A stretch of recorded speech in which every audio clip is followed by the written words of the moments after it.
Estamos de volta com o programa Saber Direito Debate, hoje conversando com o professor Renato Porto, ele que ministrou as aulas ao longo desta semana aqui na TV Justiça, falando falando do CDC, mas basicamente na relação de consumo pela internet, né, professor? Sim, relações de consumo via web. Hoje isso é uma realidade, as pessoas têm que estar atentas a isso, e as pessoas, eu estou dizendo lato sensu, estou dizendo comunidade, estou dizendo empresários, estou dizendo julgadores, né? A realidade já está aí. Para que você tenha uma noção, até o final do ano já vai estar sendo redigida a primeira alteração do Código de Defesa do Consumidor, que na verdade não é uma alteração, uma adequação. O Código precisava tratar das relações de consumidores superendividados, o hiperendividamento dos consumidores, nunca se ofereceu tanto crédito de forma indiscriminada e isso tem causado prejuízo. E o tratamento do comércio eletrônico. O tratamento do comércio eletrônico precisa ser trabalhado com muito rigor, com muita atenção. E a comissão de juristas, que foi pensada de todos os outros juristas de direito do consumidor, realmente é um time de primeira linha, a professora Cláudia Lima Marques, professor Leonardo Bessa, professor Pfeiffer lá de São Paulo, professor Antônio Erma Benjamin.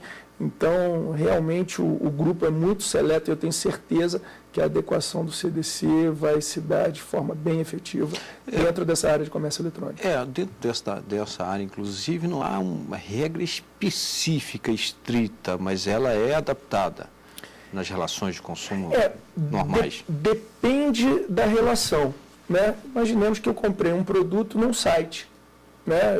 Tem um site de venda de eletroeletrônicos.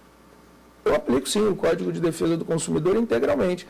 A questão é se surgirem determinadas relações que a lei ela não vai ser capaz de se pronunciar, uma relação absolutamente nova, né? Daí as raízes principiológicas do CDC. Eu tenho a resposta para esses novos conflitos estarão nos princípios desse microsistema de defesa do consumidor. Boa-fé é transparência, informação, educação, confiança, vulnerabilidade e hipossuficiência, isso por si só basta. Eu acho que aonde a lei não se manifestar, os princípios se adequarão. Agora, difícil é surgir uma possibilidade de relação de consumo que o CDC não tenha essa manifestação efetiva. Se não tiver, você adota os princípios e aí você resolve o problema. Se internamente, eu digo isso, por exemplo, num portal nacional e dentro, vamos colocar aqui do próprio Brasil, se nós já temos essas dificuldades dentro do próprio CDC, e aí tem que pegar essas particularidades de caso a caso, nessa relação de consumo via web, a coisa se agrava quando ela é feita de forma a utilizar, quando utiliza, por exemplo, sites de outros países? Sim, aí realmente é um problema. Quer dizer, eu acho que só através de tratados internacionais que você vai resolver esse tipo de problema. Porém, eu, de qualquer forma, como especialista, uma pessoa que estuda muito esse tema, eu recomendo que aquisições feitas de produtos ou serviços que não tenham sede em território nacional, realmente isso é se aventurar. Porque vamos imaginar aqui, imaginemos que eu moro no Rio de Janeiro e compro um livro de uma livraria que fica em Portugal e o site que intermediou essa transação é americano.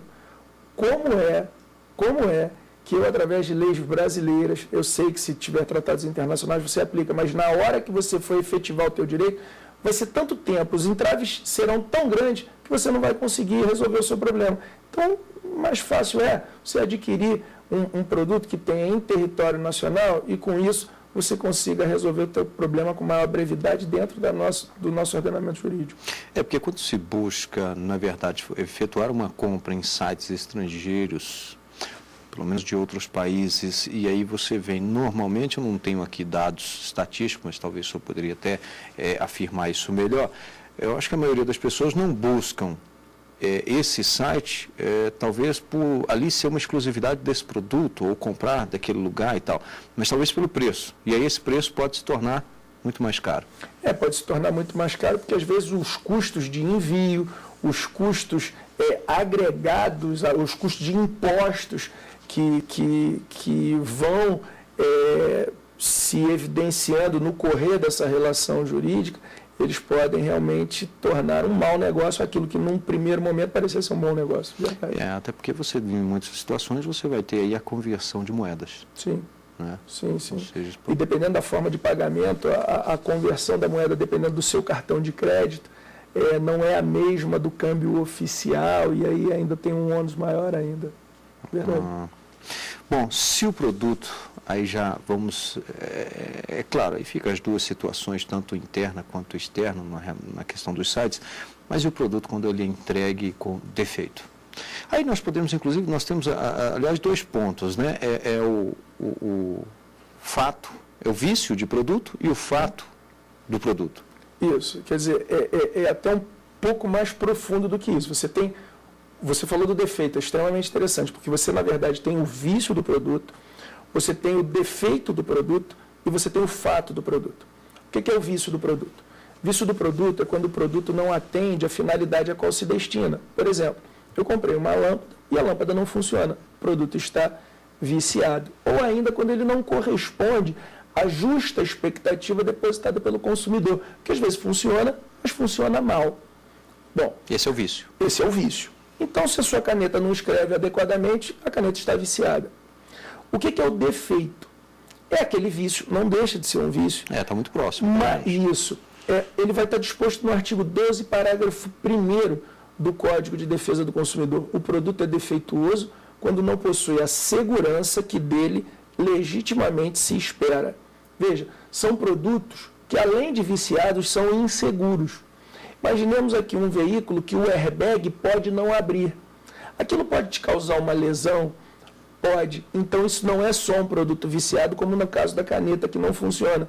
Aquilo já é um produto defeituoso, porque existe uma possibilidade de se causar um dano. Renato, e o que é o fato? É justamente o defeito que causa o dano. Então, o dia que aquele airbag não abre e você sofre um dano, isso foi um fato do produto. É o chamado acidente de consumo. Então, se eu adquiro um produto viciado, eu tenho um tratamento jurídico, que vai lá do artigo 18 até o artigo 21 do Código de Defesa do Consumidor. Vício do produto, vício do serviço. Você comprou um produto, o produto apresentou um vício, quais são os seus direitos? Bom, o fornecedor tem um prazo de 30 dias para sanar esse vício, salvo se esse vício se tratar de um produto essencial, aí você não precisa aguardar esses 30 dias. Passados os 30 dias, o fornecedor não sanando esse vício, aí o consumidor pode, alternativamente, sua livre escolha, solicitar o seu dinheiro de volta, pedir o abatimento proporcional ou a troca do produto. Vejam, o direito do consumidor é uma leizinha que ela parece fácil, mas não é tão fácil assim. Você imagina que adquiriu o produto, que automaticamente, quando ele apresentou o vício, você vai ter um novo? Não é assim. O fornecedor ele tem um prazo de 30 dias, não sendo sanado nesses 30 dias, aí sim você pode pedir uma dessas alternativas que eu citei. E isso, no caso, especificamente para a web ou nos casos comuns? Nas relações gerais de consumo. Nas relações gerais de consumo. Pela web, sim, e nas relações pessoais também. Então, são 30 dias. 30 dias. O fornecedor tem 30 dias. Voltando ainda nesse ponto do vício, do defeito e do fato. Então, eu poderia, nesse caso, ter um produto com vício, mas não necessariamente as outras duas coisas, mas, em contrapartida, eu posso ter um produto com fato, e aí sim implica nas outras duas. Eu tenho um amigo que é professor lá do Rio, Paulo, que ele diz assim, Renato, fato é igual a vício mais sangue. Como é que é? Mais trágico. É, trágico, mas isso é só para gerar na cabeça das pessoas esse impacto, assim. Veja, o produto, quando ele é defeituoso, e o defeito que é capaz de gerar o dano se tornando um fato, esse defeito não deixa de ser um vício. Mas é um vício, normalmente oculto, que é capaz de causar o dano. Então é isso mesmo, quer dizer, você pode ter um vício que não gere um defeito, nem que gere um fato. Que seja alvo de um defeito e que gere um fato.